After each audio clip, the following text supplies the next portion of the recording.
ದಕ್ಷಿಣ ಕನ್ನಡದ ಪುತ್ತೂರು ಶ್ರೀ ಮಹಾಲಿಂಗೇಶ್ವರ ದೇವಾಲಯಕ್ಕೆ ಸೇರಿದ ಜಾಗದಲ್ಲಿ ರಸ್ತೆ ನಿರ್ಮಾಣ ಯೋಜನೆ ವಿವಾದಕ್ಕೆ ಕಾರಣವಾಗಿದೆ. ಭಕ್ತರು ಟೆಂಡರ್ ಪ್ರಕ್ರಿಯೆ ಪಾಲಿಸದೆ ಕಾಮಗಾರಿ ನಡೆಸಲಾಗುತ್ತಿದೆ ಎಂದು ಆರೋಪಿಸಿ ವಿರೋಧ ವ್ಯಕ್ತಪಡಿಸಿದ್ದಾರೆ.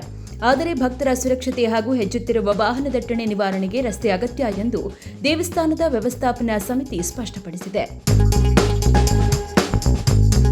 ರಾಜ್ಯದ ಕೆಲವು ಕಡೆ ಸುರಿಯುತ್ತಿರುವ ಮುಂಗಾರು ಮಳೆಯಿಂದ ಕರ್ನಾಟಕದ ಬಹುತೇಕ ನಗರಗಳಲ್ಲಿ ವಾಯು ಗುಣಮಟ್ಟ ಸೂಚ್ಯಂಕ ಉತ್ತಮ ಮಟ್ಟದಲ್ಲಿದೆ. ಬೆಂಗಳೂರು, ಮೈಸೂರು, ಮಂಗಳೂರು, ಉಡುಪಿ, ಹಾಸನ ಹಾಗೂ ಚಿಕ್ಕಮಗಳೂರಿನಲ್ಲಿ ಗಾಳಿಯ ಶುದ್ಧತೆ ಹೆಚ್ಚಾಗಿದೆ. ಧೂಳು ಮತ್ತು ಮಾಲಿನ್ಯ ಕಡಿಮೆಯಾಗಿರುವುದರಿಂದ ಸಾರ್ವಜನಿಕರು ನಿರಾಳರಾಗಿದ್ದು ಹೊರಾಂಗಣ ಚಟುವಟಿಕೆಗಳಿಗೆ ಅನುಕೂಲಕರ ವಾತಾವರಣ ನಿರ್ಮಾಣವಾಗಿದೆ. ವಿಶೇಷ ಮತದಾರರ ಪರಿಷ್ಕರಣೆ ಪ್ರಕ್ರಿಯೆಯಲ್ಲಿ 4.43 ಕೋಟಿ ಮತದಾರರು ಫಾರಂ ಸಲ್ಲಿಸಿದ್ದು, ಅವರ ಹೆಸರುಗಳು ಕರಡು ಮತದಾರರ ಪಟ್ಟಿಗೆ ಸೇರ್ಪಡೆಯಾಗಲಿದೆ. ಆದರೆ ಗೈರು ಹಾಜರಿ, ಸ್ಥಳಾಂತರ, ಮರಣ, ಡೂಪ್ಲಿಕೇಟ್ ಹಾಗೂ ಇತರೆ ಕಾರಣಗಳಿಂದ 1.11 ಕೋಟಿಗೂ ಅಧಿಕ ಮತದಾರರನ್ನ ಎಎಸ್ಡಿಡಿಒ ಪಟ್ಟಿಗೆ ಸೇರಿಸಲಾಗಿದೆ. ಅಂತಿಮ ಪಟ್ಟಿಗೂ ಮುನ್ನ ಫಾರಂ 6 ಹಾಗೂ ಫಾರಂ 8 ಮೂಲಕ ತಿದ್ದುಪಡಿ ಮತ್ತು ಸೇರ್ಪಡೆಗೆ ಅವಕಾಶ ನೀಡಲಾಗಿದೆ. ಬೈಕ್ ಸವಾರನೊಂದಿಗೆ ಅನುಚಿತವಾಗಿ ವರ್ತಿಸಿದ ಪ್ರಕರಣದಲ್ಲಿ ಹೈಕೋರ್ಟ್ನಿಂದ ತರಾಟೆಗೆ ಒಳಗಾಗಿದ್ದ ಕೋಲಾರದ ಮಾಲೂರು ಜೆಎಂಎಫ್ಸಿ ನ್ಯಾಯಾಧೀಶೆ ಗಾಯತ್ರಿ ಅವರನ್ನ ಬೀದರ್ ಜಿಲ್ಲೆಯ ಹಮ್ನಾಬಾದ್ಗೆ ವರ್ಗಾವಣೆ ಮಾಡಲಾಗಿದೆ. ಹೈಕೋರ್ಟ್ ಸೂಚನೆಯ ಬಳಿಕ ರಿಜಿಸ್ಟ್ರಾರ್ ಅಧಿಕೃತ ಆದೇಶ ಹೊರಡಿಸಿದ್ದಾರೆ. ಪ್ರಕರಣದ ವಿಡಿಯೋ ವೈರಲ್ ಆಗಿ ನ್ಯಾಯಾಂಗ ವಲಯದಲ್ಲಿ ವ್ಯಾಪಕ ಚರ್ಚೆಗೆ ಕಾರಣವಾಗಿತ್ತು. ಬೆಂಗಳೂರು ಸಮೀಪದ ನೆಲಮಂಗಲದ ಬಳಿ ಮಹೀಂದ್ರ ಥಾರ್ ವಾಹನ ಪಲ್ಟಿಯಾಗಿ 2 ಯುವಕರು ಮೃತಪಟ್ಟಿದ್ದಾರೆ. ಜನ್ಮದಿನ ಸಮಾರಂಭ ಮುಗಿಸಿ 3 ಸ್ನೇಹಿತರೊಂದಿಗೆ ಹಿಂತಿರುಗುತ್ತಿದ್ದ ವೇಳೆ ಈ ದುರ್ಘಟನೆ ಸಂಭವಿಸಿದೆ. ಮೃತರು 20ರ ಹರೆಯದವರಾಗಿದ್ದು, ಅಪಘಾತಕ್ಕೆ ನಿಖರ ಕಾರಣ ತಿಳಿಯಲು ಪೊಲೀಸರು ತನಿಖೆ ನಡೆಸುತ್ತಿದ್ದಾರೆ.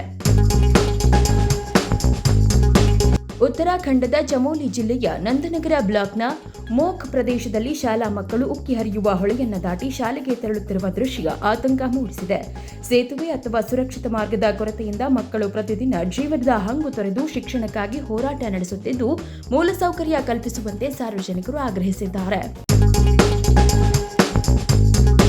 ಹರಿಯಾಣದ ಸೋನಿಪತ್ನಲ್ಲಿ ವೃದ್ಧಾಶ್ರಮದಲ್ಲಿ ಮೃತಪಟ್ಟ ಹಿರಿಯ ಉದ್ಯಮಿಯ ಅಂತಿಮ ದರ್ಶನವನ್ನ ಪುತ್ರಿಯರು ವಿಡಿಯೋ ಕಾಲ್ ಮೂಲಕ ವೀಕ್ಷಿಸಿದ ಘಟನೆ ವ್ಯಾಪಕ ಚರ್ಚೆಗೆ ಕಾರಣವಾಗಿದೆ.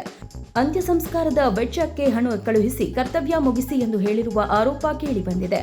ಈ ಘಟನೆ ಕುಟುಂಬ ಮೌಲ್ಯಗಳು, ವೃದ್ಧರ ಆರೈಕೆ ಹಾಗೂ ಮಾನವೀಯ ಸಂಬಂಧಗಳ ಬಗ್ಗೆ ಗಂಭೀರ ಪ್ರಶ್ನೆಗಳನ್ನು ಎಬ್ಬಿಸಿವೆ. ಹರಿದ್ವಾರದ ಶಿವಘಾಟ್ನಲ್ಲಿ ಗಂಗೆಯಲ್ಲಿ ಸ್ನಾನ ಮಾಡುವಾಗ ದೆಹಲಿಯ ಕಾವಡಿ ಯಾತ್ರಿಕನೊಬ್ಬ ಪ್ರಬಲ ಪ್ರವಾಹಕ್ಕೆ ಸಿಲುಕಿ ಕೊಚ್ಚಿ ಹೋಗುತ್ತಿದ್ದನು. ಸ್ಥಳದಲ್ಲಿದ್ದ ಉತ್ತರಾಖಂಡದ ಪೊಲೀಸ್ ವಿಪತ್ತು ನಿರ್ವಹಣಾ ತಂಡ ತಕ್ಷಣ ರಕ್ಷಣಾ ಕಾರ್ಯಾಚರಣೆ ನಡೆಸಿ ಯುವಕನನ್ನ ಸುರಕ್ಷಿತವಾಗಿ ಹೊರತೆಗೆದು ಜೀವ ಉಳಿಸಿದ್ದಾರೆ. ಹೈದರಾಬಾದ್ನ ಹಯಾತ್ ನಗರದ ಬಂಜಾರ ಕಾಲೋನಿಯಲ್ಲಿ ಜಮೀನು ವಿವಾದ ಹಿಂಸಾತ್ಮಕ ತಿರುವು ಪಡೆದು ಅನಾಥ ಬಾಲಕಿಯರ ಮೇಲೆ ಹಲ್ಲೆ ನಡೆದಿರುವ ಆರೋಪ ಕೇಳಿಬಂದಿದೆ. ಆರೋಪಿಗಳು ಜಾಗ ತಮ್ಮದಾಗಿದೆ ಎಂದು ಹೇಳಿ ಬೆದರಿಕೆ ಹಾಕಿದ್ದಾರೆ ಎನ್ನಲಾಗಿದೆ. ಘರ್ಷಣೆಯಲ್ಲಿ 2 ತಲೆಗೆ ಗಂಭೀರ ಗಾಯಗಳಾಗಿದ್ದು, 3 ಸಣ್ಣ ಪುಟ್ಟ ಗಾಯಗಳೊಂದಿಗೆ ಆಸ್ಪತ್ರೆಗೆ ದಾಖಲಾಗಿದ್ದಾರೆ. ಪೊಲೀಸರು ಪ್ರಕರಣ ದಾಖಲಿಸಿ ತನಿಖೆ ನಡೆಸುತ್ತಿದ್ದಾರೆ. ದೆಹಲಿ ಆಶ್ರಯದಲ್ಲಿರುವ ಬಾಂಗ್ಲಾದೇಶದ ಮಾಜಿ ಪ್ರಧಾನಿ ಶೇಖ್ ಹಸೀನಾ ತಮ್ಮ ಮೊದಲ ಮಾಧ್ಯಮ ಸಂವಾದದಲ್ಲಿ ಭಾರತ ಮತ್ತು ಪ್ರಧಾನಿ ನರೇಂದ್ರ ಮೋದಿ ಅವರ ನಾಯಕತ್ವವನ್ನು ಶ್ಲಾಘಿಸಿದ್ದಾರೆ. 1971ರ ವಿಮೋಚನಾ ಯುದ್ಧದಿಂದ ಇಂದಿನವರೆಗೆ ಪ್ರತಿಯೊಂದು ಸಂಕಷ್ಟದಲ್ಲೂ ಭಾರತ ಬಾಂಗ್ಲಾದೇಶದ ಬೆಂಬಲಕ್ಕೆ ನಿಂತಿದೆ ಎಂದು ಹೇಳಿ ಭಾರತ ಸರ್ಕಾರ ನೀಡಿದ ಗೌರವ ಮತ್ತು ಆತಿಥ್ಯಕ್ಕೆ ಕೃತಜ್ಞತೆ ಸಲ್ಲಿಸಿದ್ದಾರೆ.